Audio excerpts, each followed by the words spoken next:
विभू जय देव, जय ज्योति, जय क्रांति, जय संग्राम। आपने हमारी बात सुनने के लिए आप यहाँ पर पहुंचे, मैं इसका बहुत बहुत धन्यवाद करना चाहता हूँ सभी पत्रकारों को। लगातार आपने देखा होगा किस तरह से जो है इस महीने में 8 महीने से जब तो जांच चल रही है, जब एक रिपोर्ट ऑडिट बाहर आती है, उसके बाद में ये समाज के लोग और युवा बाहर निकल कर आते हैं और इनसे सवाल करते हैं।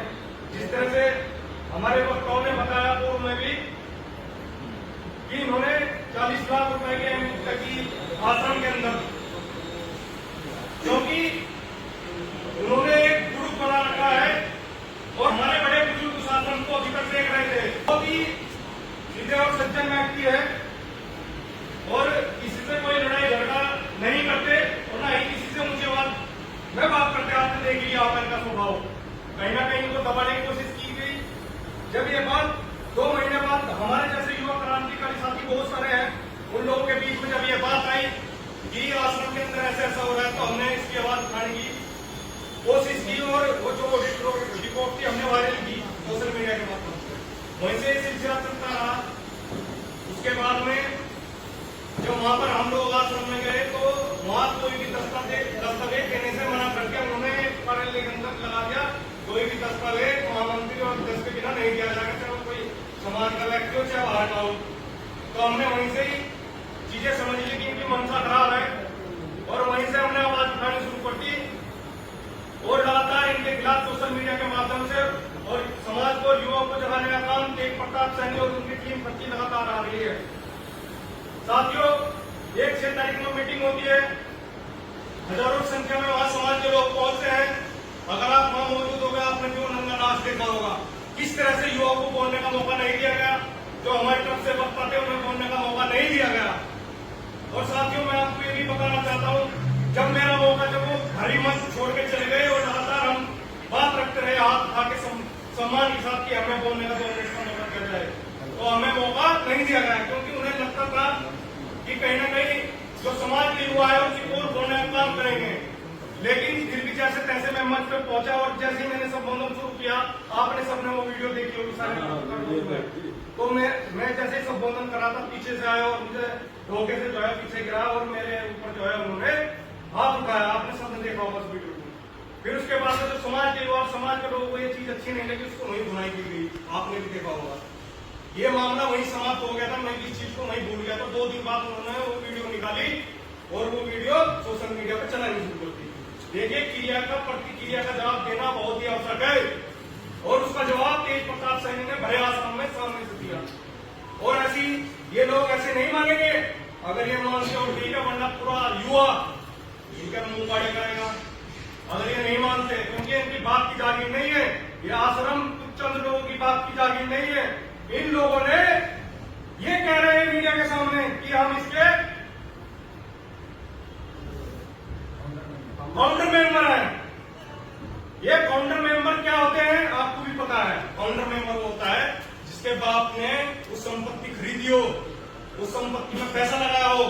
4 भाई फाउंडर मेंबर हो सकते हैं। मैं पूछना चाहता हूँ उनके बाप ने कितनी संपत्ति खरीदी, कितने पैसे लगाए? अरे जब तक पैदा भी नहीं हुए होंगे, जब हमारे महापुरुषों ने, हमारे जो बड़े बुजुर्ग हैं उन लोगों ने इसकी नींव रखी थी आजादी से पहले, जब तक पैदा भी नहीं है, फाउंडर मेंबर करके कहा जा रही है।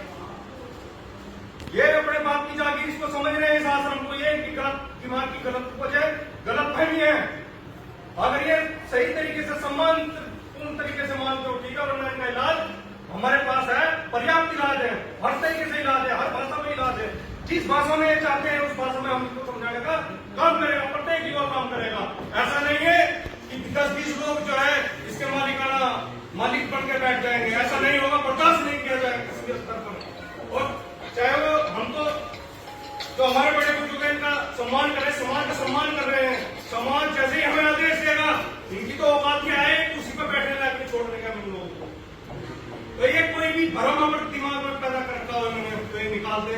हम सम्मान कर रहे हैं सिर्फ उनकी एज का, उनकी, क्योंकि वो भी हमारे कहीं ना कहीं बाप के एज के हैं, दादा की एज के हैं और हमारा सम्मान करना पहले कर्तव्य है। लेकिन जब वो सम्मान कराना ही नहीं चाहते और वो इसी भाषा में बात करना चाहते हैं, उसी जुत्ते से ही बात करना चाहते हैं, तो जुत्ते से ही जवाब किया जाएगा। या तो सम्मान से मान गए, वरना कानूनी प्रक्रिया भी है और फिर दूसरी प्रक्रिया आप जानते ही हैं, सारी प्रक्रिया समाज के सामने है, हर तरीके से जवाब देने का काम किया जाएगा। वो कहते हैं